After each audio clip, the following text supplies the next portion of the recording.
கர்த்தருக்குள் அன்பான தேவ பிள்ளைகளே, ஆண்டவரும் இரட்சகருமாகிய இயேசு கிறிஸ்துவின் நாமத்தினால் உங்களுக்கு என் அன்பின் வாழ்த்துதலை தெரிவிக்கிறேன்.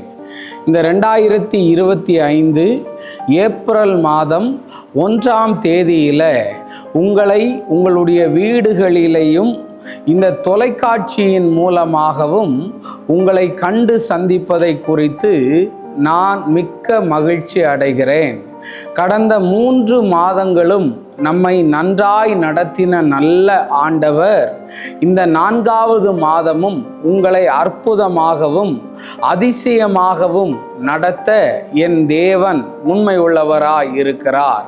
கடந்த நாட்களிலே தேவ சமூகத்தில் மிகுந்த பாரத்தோடும் மிகுந்த வேதனையோடும் தேவ சமூகத்திலே நான் காத்திருந்து ஜெபித்த போது இந்த ஏப்ரல் மாதம் 1ஆம் தேதியில் என் ஜனங்களை பார்த்து இந்த வாக்குத்தத்தத்தை சொல்லு என்று ஆவியானவர் என்னை ஏவினதினால் ஒரு சில வார்த்தைகளை உங்களோடு பகிர்ந்து கொண்டு உங்களுக்காக நான் ஜெபிக்க ஆசைப்படுகிறேன். இந்த 2025 ஏப்ரல் மாதம் 1ஆம் தேதியில் ஆண்டவர் நமக்கு தருகிற வாக்குத்தத்த வார்த்தை என்ன? 1 கொரிந்தியர் 2வது அதிகாரம் அதனுடைய 9வது வசனத்தை வாசிக்கிறேன். எழுதியிருக்கிறபடி தேவன் தம்மில் அன்பு கூறுகிறவர்களுக்கு ஆயத்தம் பண்ணினவைகளை கண் காணவும் இல்லை, காது கேட்கவும் இல்லை, அவைகள் மனுஷருடைய இருதயத்தில் தோன்றவும் இல்லை என்று எழுதியிருக்கிறத பார்க்க முடியும். இந்த ஏப்ரல் மாதம் 1ஆம் தேதியில் நீங்கள் கையை உயர்த்துவீங்கன்னா உங்களை பார்த்து நான் ஆரம்பத்திலேயே சொல்லுகிறேன், உங்களுக்காக ஆயத்தம் பண்ணினதை உங்களுடைய கண்கள் காணப்போகிறது என்று ஆண்டவர் சொல்லுகிறார். ஆமீன் சொல்லுங்களேன். உங்களுக்காக ஆயத்தம் பண்ணினதை உங்கள் காதுகள் கேட்க போகிறது என்று ஆண்டவர் சொல்லுகிறார். ஒரு ஆமீன் சொல்லிருங்க பார்ப்போம். உங்களுக்காக ஆயத்தம் பண்ணினதை உங்கள் இருதயத்திலே தோன்ற போகிறது என்று ஆண்டவர் சொல்லுகிறார். ஒரு ஆமீன் சொல்லிருங்க பார்ப்போம். இந்த மாதம் உங்களுக்காக ஆயத்தம் பண்ணினதை நீங்கள் காண்கிற மாதமாய், கேட்கிற மாதமாய், தோன்றுகிற மாதமாய் மாறும் என்று ஆவியானவர் உங்களுக்கு சொல்லுகிறார். ஆமீன் சொல்லுங்களேன். எனக்கு நேரம் அதிகமாக இல்லாததினால் ஒரு சில காரியங்களை வேகமாய் உங்களிடத்திலே சொல்லி ஒரு 2-3 தீர்க்க தரிசன வார்த்தைகளை உங்களோடு பகிர்ந்து கொண்டு ஜெபிக்க ஆசைப்படுகிறேன். வேதத்தில் தேவன் சிலதையெல்லாம் சிலருக்காக ஆயத்தம் பண்ணினதை வேதத்திலே நம்மால் பார்க்க முடியும். தேவ பிள்ளைகளே, ஒரு சில காரியங்களை உங்களுக்கு காண்பிக்கிறேன். யோனா 1வது அதிகாரம் அதனுடைய 17வது வசனம் இப்படி சொல்லுகிறது, யோனாவை விழுங்கும்படி ஒரு பெரிய மீனை கர்த்தர் ஆயத்தம் பண்ணியிருந்தார். அந்த மீனின் வயிற்றிலே யோனா ராப்பகல் 3 நாள் இருந்தான் என்று எழுதியிருக்கிறது. ஆண்டவர் யோனாவை பார்த்து சொன்னாரு, நீ நினிவேக்கு போ அப்படின்னு சொல்லி. ஆனால் அவன் போக மாட்டேன்னு சொல்லி தர்ஷீஷுக்கு போக முயற்சி செய்து திசை மாறி போனான். ஆனால் அவன் சில பாடுகளையும் சில கஷ்டங்களையும் பட்டதுக்கு பிறகு அவன் திசை மாறி போனவனை கர்த்தர் திசை திருப்பி கொண்டு வந்தபோது அவனுக்காக கர்த்தர் ஒரு மீனை ஆயத்தப்படுத்தி இருந்தார், அவனை கரை சேர்க்கும்படி. தேவ பிள்ளையே, ஒருவேளை நீ தேவனுடைய சமூகத்தை விட்டு நீ எங்கே ஓடி இருந்தாலும், நீ திரும்பி திசை மாறி போன நீ திசை திரும்பி நீ வரும்போது ஆண்டவர் உனக்காக ஒரு மீனை ஆயத்தப்படுத்தி இருப்பார், உன்னை கரையிலே கொண்டு சேர்ப்பதற்காக. ஒரு ஆமீன் சொல்லுங்களேன். என் ஆவியில நிறைய யோனாக்களை பார்க்கிறேன். தேவன் சொல்லாததையெல்லாம் நான் செஞ்சிட்டேன் பிரதர், தேவனுக்கு சித்தம் இல்லாததையெல்லாம் நான் பண்ணிட்டேன் பிரதர், இனி எப்படி என் வாழ்க்கையில முன்னேறதுன்னு தெரியல, இந்த கடலின் ஆழமும் இந்த கடலினுடைய சீற்றமும் என் லைஃபை முடிச்சிருமோன்னு நினைக்கிற பாரு, நீ திசை திரும்பி வரும்போது ஆண்டவர் சொல்லுகிறார், யோனாவுக்காக ஒரு மீனை ஆயத்தப்படுத்தினவர் இந்த ஏப்ரல் மாதம் உன்னை கரை கொண்டு சேர்க்கும்படி ஒரு மீனை கட்டளையிட போகிறார். ஒரு ஆமீன் சொல்லிருங்க பார்ப்போம். கர்த்தர் உங்களுக்கு மீனை கட்டளையிடுவாராக. இன்னும் வேதத்திலே காண்பிக்கிறேன், தேவன் உங்களுக்காக ஆயத்தப்படுத்தினது என்ன? சங்கீதம் 132 அதனுடைய 17வது வசனத்தை வாசிக்கிறேன். அங்கே தாவீதுக்காக ஒரு கொம்பை முளைக்க பண்ணுவேன், நான் அபிஷேகம் பண்ணி வைத்தவனுக்காக ஒரு விளக்கை ஆயத்தப்படுத்தினேன் என்று ஆண்டவர் சொன்னார். அல்லேலூயா. தாவீதுக்காக தேவன் ஒரு விளக்கை ஆயத்தப்படுத்தி வைத்திருந்தார். தேவ பிள்ளைகளே, தாவீதுக்காக நல்ல ஒரு எதிர்காலத்தை தேவன் ஆயத்தப்படுத்தி வைத்திருந்தார். குடும்பத்தால் ஒதுக்கப்பட்டு, சகோதரர்களால் பகைக்கப்பட்டு, எல்லாராலையும் நிராகரிக்கப்பட்ட தாவீதுக்காக தேவன் ஒரு விளக்கை ஆயத்தப்படுத்தி வைத்திருந்தார். இந்த ஏப்ரல் மாதம் யோனாவுக்காக ஒரு மீனை ஆயத்தப்படுத்தி வைத்திருந்தவர், தாவீதுக்காக ஒரு விளக்கை ஆயத்தப்படுத்தி வைத்திருந்தவர். இந்த காலை நேரத்தில் தீர்க்க தரிசனமாய் சொல்லுகிறேன், உன்னை கரையில கொண்டு சேர்க்கும்படி தேவன் எதையோ ஒன்றை உனக்காக ஆயத்தப்படுத்தி வைத்திருக்கிறார். அதை இந்த காலை நேரத்தில் நீ பெற்றுக்கொள்வாயாக. நான் இன்னைக்கு அணைஞ்சு போயிருவனோ பிரதர், நான் விழுந்து போயிருவனோ பிரதர், என் எதிர்காலம் என்ன ஆகும்னு தெரியல, எங்க அப்பா என்னை வெறுத்துட்டாங்க, கூட பிறந்தவங்களெல்லாம் என்னை பகைச்சிட்டாங்க, நான் ஏதோ காட்டுல யாருக்கு வேண்டாதவனாய் ஆடு மேய்த்து கொண்டிருக்கிறேனேன்னு தாவீதை போல நீ அழுது கொண்டிருக்கலாம். உனக்காக கர்த்தர் இந்த ஏப்ரல் மாதம் ஒரு விளக்கை ஆயத்தம் பண்ண போகிறார். ஷபரபா லபா ஹந்தாரபா லபா. உன் வாழ்க்கை இருளுக்குள்ள இருக்காது, உன் வாழ்க்கை கஷ்டத்துக்குள்ள இருக்காது, உன் வாழ்க்கை போராட்டத்துக்குள்ள இருக்காது. தேவன் உனக்காக ஒரு விளக்கை ஆயத்தம் பண்ண உண்மை உள்ளவராய் இருக்கிறார். ஆமீன் சொல்லுங்க பார்ப்போம். சரி, நம்ம வசனத்துக்கு நேராய் கடந்து வருவோம். தேவனிடத்தில் அன்பு கூறுகிறவர்களுக்கு அவர் ஆயத்தம் பண்ணினதை கண் காணலன்னு பைபிளில் எழுதியிருக்கு. ஆனால் இன்னைக்கு உங்களை பார்த்து தீர்க்க தரிசனமாய் சொல்லுகிறேன், உங்கள் கண்கள் காணும் என்று ஆவியிலே உங்களை பார்த்து தீர்க்க தரிசனமாய் சொல்லுகிறேன். என்ன அப்படி காணும் பிரதர் அப்படின்னு நீங்கள் என்கிட்ட கேட்டீங்கன்னா, ஒரு சில வெளிப்பாடுகளை உங்களுக்காக நான் பகிர்ந்து கொண்டு உங்களுக்காக நான் ஜெபிக்க ஆசைப்படுகிறேன். ஆதியாகமம் 45வது அதிகாரம் அதனுடைய 28வது வசனத்தை வாசிக்கிறேன். அப்பொழுது இஸ்ரவேல், என் குமாரனாகிய யோசேப்பு இன்னும் உயிரோடு இருக்கிறானே, இது போதும், நான் மரணமடையும் முன்னே போய் அவனை பார்ப்பேன் என்றான் என்று எழுதியிருக்கிறத பார்க்க முடியும். உங்களுக்கு தெரியும், யோசேப்பை அவனுடைய சொப்பனத்தின் நிமித்தம் தன்னுடைய தகப்பனும் தன் கூட பிறந்தவர்களெல்லாம் பகைக்க ஆரம்பித்தார்கள். தேவ பிள்ளைகளே, பகைக்க ஆரம்பிக்கும் போது என்ன ஆகுது, இவர்களெல்லாம் சகோதரர்களெல்லாம் ஆடு மேய்த்து கொண்டு இருக்கும்போது இந்த யோசேப்பை கொண்டு போய் சகோதரர்களெல்லாம் குழியில தள்ளி விட்டது உங்களுக்கு தெரியும். அவனை குழியில தள்ளி விட்டுட்டு அப்பா கிட்ட வந்து சொல்றாங்க, உங்க பையனை ஒரு கொடிய மிருகம் என்ன செஞ்சிருச்சு, கொன்னு போட்டுருச்சு அப்படின்னு சொன்ன உடனே அப்பாவுடைய ஒரு 3 காரியங்களை உங்களுக்கு சொல்லுகிறேன். நீங்கள் வேதத்தை அப்புறமா வாசிங்க. ஆதியாகமம் 37வது அதிகாரம் 33வது வசனத்தில் எழுதியிருக்கு, இந்த வார்த்தையை அவன் கேட்ட உடனே புலம்பி கொண்டிருந்தானா. ஷபரபலபா. இன்னைக்கு ஆண்டவர் சொல்றாரு, என் கண்ணு இதுவரை எதையுமே பார்க்கலையே, என் பிள்ளைய என்னால் பார்க்க முடியலையேன்னு அவன் புலம்பி கொண்டிருந்தான் என்று வேதத்தில் எழுதியிருக்கு. இன்னைக்கு என் வாழ்க்கையில் எதையுமே நான் பார்க்கல பிரதர், நான் இனி இதையெல்லாம் எப்படி பார்ப்பேன்னு தெரியாம நீ புலம்பி கொண்டிருந்தனா, தீர்க்க தரிசனமாய் சொல்லுகிறேன், உன் புலம்பலை அவர் ஆனந்த களிப்பாக மாற பண்ணுவார். ஆதியாகமம் 37வது அதிகாரம் 38வது வசனம் சொல்லுகிறது, அவன் துக்கமுகமாய் இருந்தானா. அவனுக்கு ஒரு சந்தோஷமே இல்லையா. என் பிள்ளைய காணாம போயிட்டானே, என் பிள்ளை செத்து போயிட்டான்னு எல்லாரும் சொல்றாங்களேன்னு ரொம்ப நாளா துக்கமுகமா இருந்தானா. இன்னைக்கு ஆசைப்பட்டதை நீ பார்க்காம ஒரு மாதிரி துக்கமுகமா இருந்தனா, உன்னை பார்த்து தீர்க்க தரிசனமாய் சொல்லுகிறேன், உன் துக்கம் சந்தோஷமாய் மாறும் என்று ஆவியானவர் சொல்லுகிறார். ஆதியாகமம் 37வது அதிகாரத்துல அந்த வசனம் சொல்லுது, அவன் அழுது கொண்டே இருந்தான் என்று எழுதி இருக்கிறது. ஷபரபா லபா, அழுது கொண்டிருந்தான்.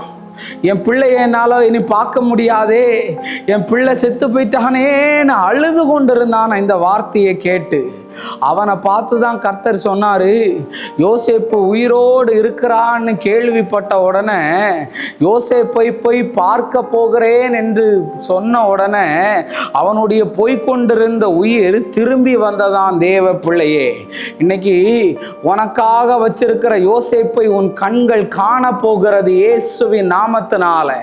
உனக்காக ஆயத்தம் படுத்தி வச்சிருக்கிற யோசேப்பை நீ காணாமல் மரிக்கவே மாட்டாய்.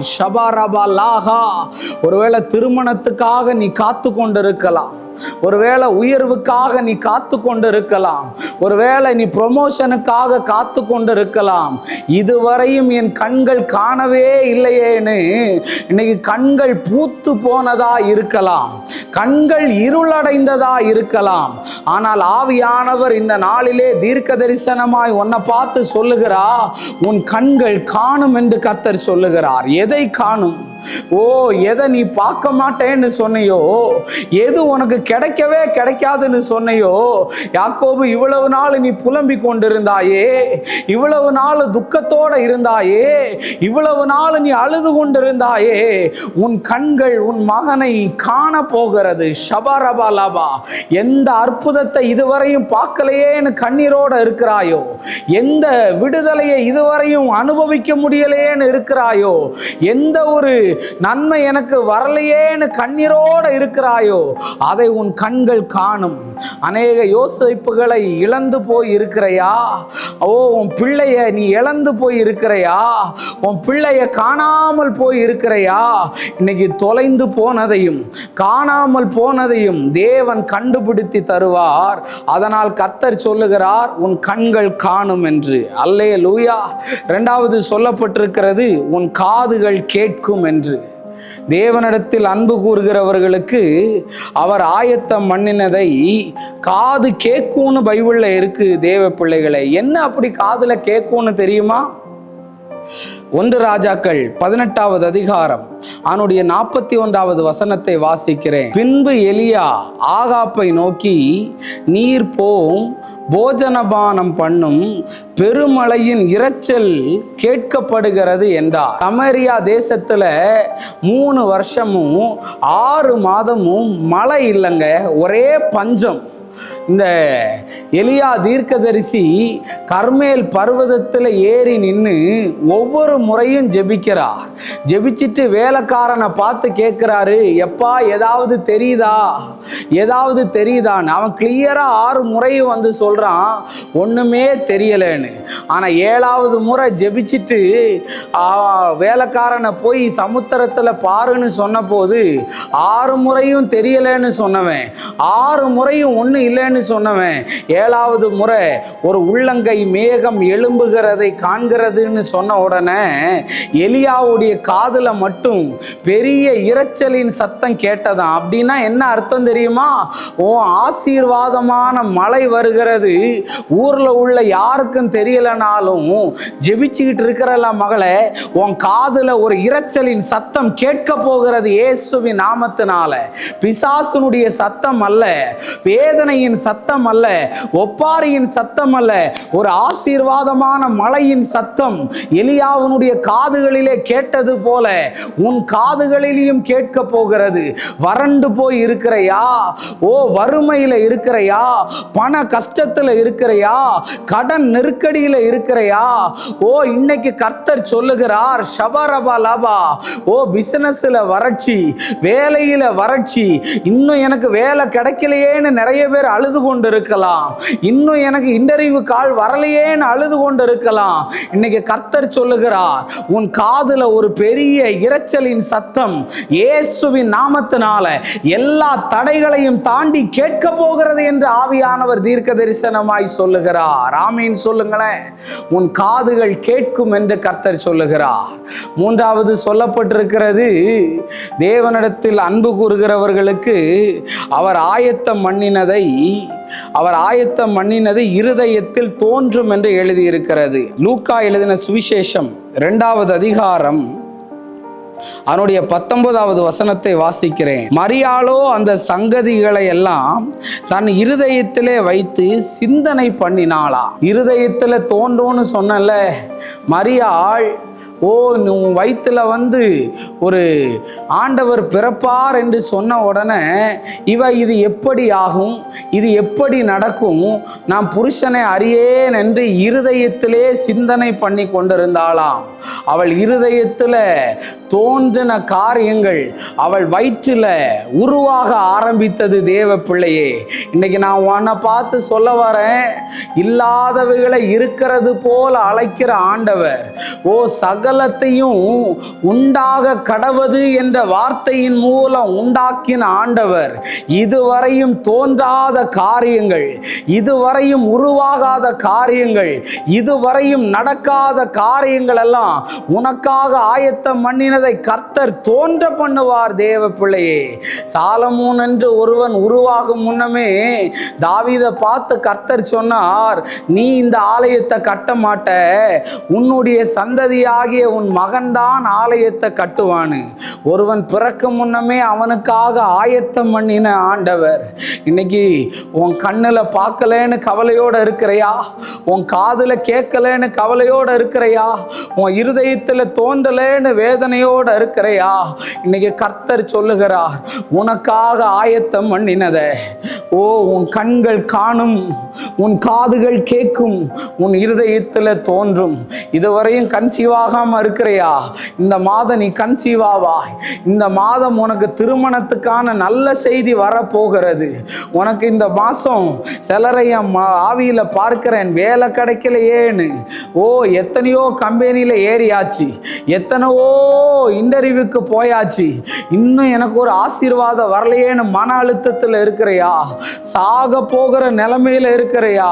தீராத கட்டுகள்ல இருக்கிறையா? இன்னைக்கு கர்த்தர் சொல்றாரு, உனக்காக ஆயத்தம் பண்ணினதை உன் கண்கள் காணும், உன் காதுகள் கேட்கும், உன் இருதயத்திலே தோன்ற போகிறது என்று ஆவியானவர் சொல்லுகிறார். ஷபா ரபா லாஹா ரூடபா சேமா லாபா. வேலையை இழந்தவர்களுக்கு வேலை கிடைப்பதாக. ஆண்டவரே, கடன் பிரச்சனையில இருக்கிறவர்களுக்கு கடன் பிரச்சனை மாறுவதாக.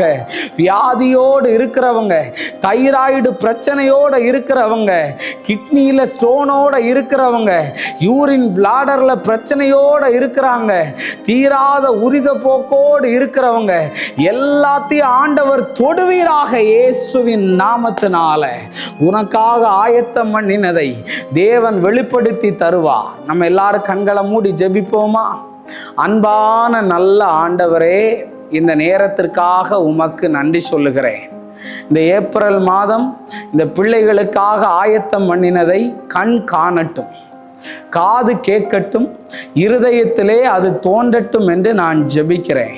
உம்முடைய அற்புதத்தின் வல்லமையை இந்த பிள்ளைகள் பெற்றுக்கொள்ள அடியான் ஜெபிக்கிறேன். பெரிய காரியத்தை செய்யும்.